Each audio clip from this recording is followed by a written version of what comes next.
There are about 4 different setups suggesting upside in 3 major time frames, with price action knocking down every price objective we've had lined up.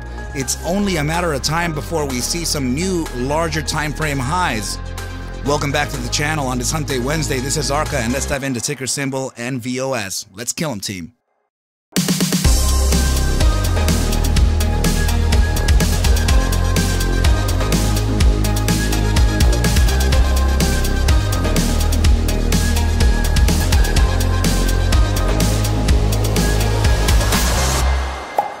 What is up, you guys? Thank you so much for stopping by once again. Let's dive in to ticker symbol NVOS. And what you're going to observe here, team, is actually the initial thread of analysis that I put out here. So this is my edit 1, right? So this is actually quite some time ago. I do believe that this edit was created, I think it was April or March or April this year, around here. Right, so and yet again, right, this is another descending broadening wedge added to the list because we recently got to take profit from it. Right, so just like the way that the playbook rules state, right, you take profit on this formation at the genesis of the formation. Right, and that was the clean touch right there. Now, this target in specific is very, very important. Okay, the one that we were talking about right here, 3501. And why is that? Well, first of all, yes, because it did mark off the take profit target from the formation itself. And also this, please notice how much we're respecting it. Enough so to come back and test it today as support before continuing on to the upside, right? So if you look at the 3481 is actually the low on this, right? So in my case, I had 3501. But the way that I'm telling here is by observing the OHLC right up here, which is the open, high, low, close. So go ahead and take a look at that. At the low, L, 3481, and I had a 3501, right? So the top side of this candle here was 35, flat on the money. All right, team, so everything is looking good. And this one right here, let's see, what was the low of that? 35 itself, too. So, yeah, that price could have been 35 dead on the money, and I just didn't see that, right? So the top side of this candle here, what is it? That's right, it is 35, in fact, right? We were just off by 0.0001 cent. So not bad.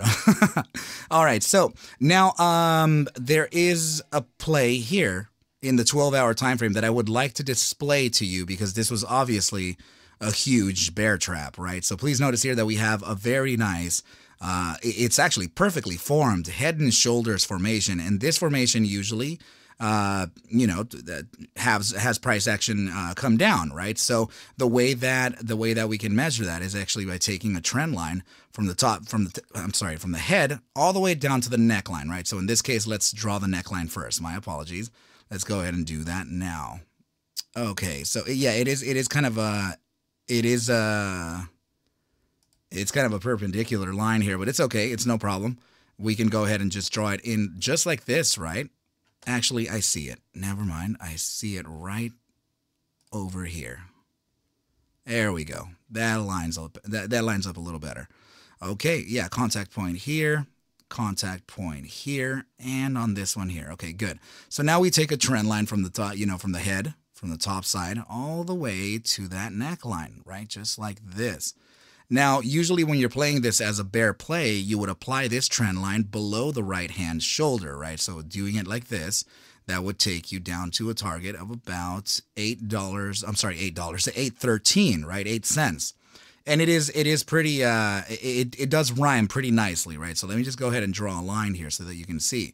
Here it is, right? This is the first test, or I'm sorry, this was the 1, 2, it looks like the 4th test of the break, right? So we broke outside of the regression here, converting this resistance into a support, right? We tested a couple times here, a few times there, and this would be the test number 4 right down here before we actually capitulated and then recovered and continued onwards and upwards, right? So yes, it does show a pretty nice play there, right? Except that, right, as soon as this thing started falling beneath this critical support of 1969, bears started piling in here, and longs essentially used the bears as liquidity, right? So in this case, and then it ran up this crazy candle here, right, all the way up to 51.24, and this happened just on Thursday, September 28th.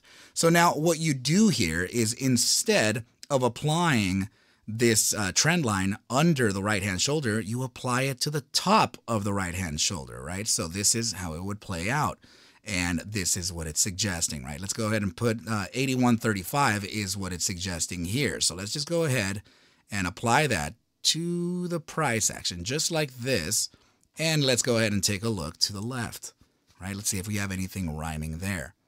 Okay. So, I mean, I guess more or less we do, right? There are a couple of things, definitely a junction in between this area here, right? Lots of support touches right here, support touch, support, support, right? Not bad, not bad. It is, I would actually say that it is a range, and I'm not sure that I can call it a range to the downside. Actually, yes, yeah, I could call it a range to the downside. And I do see exactly where. So 70.50 to 81.35. Of course, it's a bit of a large range, but we're going to go ahead and focus it, right? So 70.35 would be that bottom side. So let's go ahead and just jot that down, right? So 70.35 right about, oh my goodness, I guess we're going to have to just settle for 70.29. It's not a problem. All right, so let's just kind of put that there and look to the left, right? Here we go. So what I'm looking at is this, right? All of these touches down here. And yeah, this support touch right over here too. Support, resistance, right? Lots of, it is rhyming very nicely there. Okay, so yeah, this is the top side of the resistance that I'm looking at, and the potential target to reach based on the inversion here of the head and shoulders formation, right? So this would be that top side. So now to further validate it, right, we could also take some Fibonacci retracements. And in this case, let's go ahead and take it from the swing high of the right-hand shoulder to the swing low, right? So we're going to go ahead and do that now and see if any of these targets lead to the 272 or the 618 targets, right? So which usually tends to be the case when these slam dunk plays kind of play out. You know what? We're going to have to take it to this low here because that is the low of the range right there. Okay. And what do you know? We have at 79.55 the 2-spot 618, and we have the 2-spot 272 at 65.92. The range that we're speaking of in a discretionary manner is 70 to 81. And you have 66 to about 80, right? So, yeah, it rhymes pretty nicely, okay, team? So what we're looking at here, team, is actually a little bit of resistance, not only for the fact that we're resisting from the 1-spot 618 at 46.22, but also because, and you know what, that happens to be the top side of this candle here too. That is 46.60, right? So very, very confluent to the 1-spot 618. The reason why I'm saying that we're stopping here is because there is a gap, right? There is a 12-hour gap right over here. Let's go ahead and jot that down so that we have that in mind, okay? And this is the reason why we've been kind of topping out here, right? It's a little difficult for us to get over these major gaps. But now, you know, the psychology is suggesting a beat, right? It's suggesting a closure of that gap finally. And geometrics are also in line with that future price, right? So let's go ahead and now move on to the next chart now that we actually have this entirely in play. And you know that this could be, yeah, you know that this could be one of my targets, right? So if we are facing a little bit of a tweezer top right now, which we kind of are, then there is a probability of actually retracing here, and there is a target that I can provide. And just by the naked eye, just like this, without actually backtesting or you know, any performing any magic like that, as to what people tend to refer it as, right? I can already see that we have a loading zone coming up. I would say right to the 1-spot 272 at 38.31. I can't get it there. It's okay if I do 38.36 though. There we go. Yeah, 38.36 to, let's see, what was that? 39.97. Yep. Okay, it looks like, yeah, it looks like we could face a little bit of a loading zone right there. Okay, team. So let's just go ahead and color this a different color, right? So this would be the long area here. And another thing to kind of validate this would potentially be some resistance from moving averages. So let's see if we have anything there. We don't, but there is there's actually supports from the SMA 10, right? So the SMA 10 is currently located right down here at 30 I guess the 35-cent target, right? The retest of the top side of the descending broadening wedge. So I guess this would be also considered another long entry position, potential, right? 35 cents. So so now you have this as a range here, potential pullback there, and then this support grab here at 35. Okay, so that's looking not bad at all, team. Okay, and that's suggesting a short-term downside based on this little tweezer top that we have here. Is usually a bearish formation. So another thing that it's tweezer top, right? Because you have the two wicks on top. Now, this could also be bearish buy formation too, right? So for the fact that we actually have shooting star and the tweezer tops, right? So let's go ahead and just color that like that and kind of display it here, right? So shooting star at the top of a range usually suggests a continuation to the way down or a retracement of sorts, right? And of course, we have the two very similar candles on the top end suggesting the tweezer top. That would be bearish buy formation, which would suggest a continuation to the way down, right? Just a short-term retracement before recovery and then continuing onwards and upwards. So let's go ahead and continue on to the next chart here and take a look at this, right? My buddy Josh Stye, Stick Vicious himself, he actually pointed this out to me a little bit earlier today, and he was definitely right. He's absolutely right, right? He is taking he's taking into consideration a three white soldiers formation here on the daily time frame. Not only that, is that if you can go ahead and just focus your attention here on volatility, we are expanding and we're about to cross that moving average, which means that there are more shares being traded. In other words, we are hitting the gas, and in which direction? Well, you can clearly see the stochastic momentum indicator here is pivoted towards the upside using the EMA3 and the SMA14. So yeah, this is actually suggesting a continuation to the upside while we're hitting the gas on that, right? So I guess we can validate this with some more, with another metric. And oh man, yeah, this is highly likely continuing to the upside after a very, very short-term pullback, team. We have 33% ADX with DMI plus on top. This is 100% DMI support, which is the directional movement index paired with the average directional index, right? So the ADX itself, whenever it's sitting at 25%, it's usually suggesting a pretty strong market trend to whoever is leading the way, DMI plus or DMI minus. So in this case, DMI plus is in the lead, and you can see here DMI sitting at 34. So usually when you sit at 30, that would be a very strong market trend towards whoever's leading. So yes, we have DMI support for a whole move to the upside here, and I do have to say that stochastic momentum upside pivot is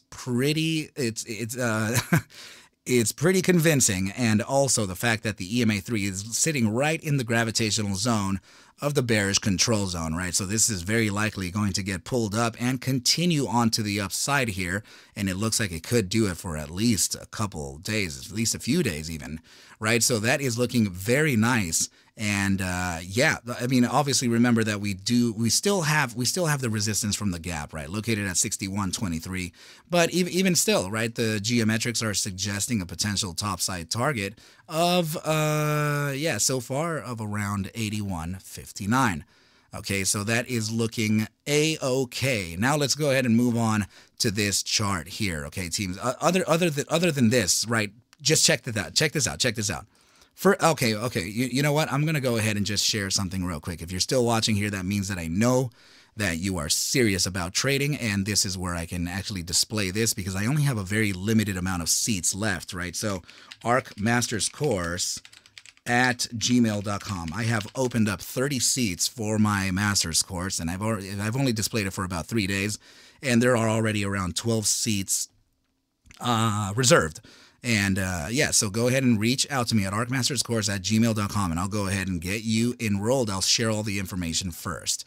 Okay, team. So yes, let's go ahead and now take a look at this. Okay, other than the fact that we have this three white soldiers on a daily time frame with a continuation to the upside and absolute support from DMI, and we have the upside on both volatility and momentum, look at the bi-daily time frame. Huge, huge, huge, huge, huge bullish engulfing right over here, team.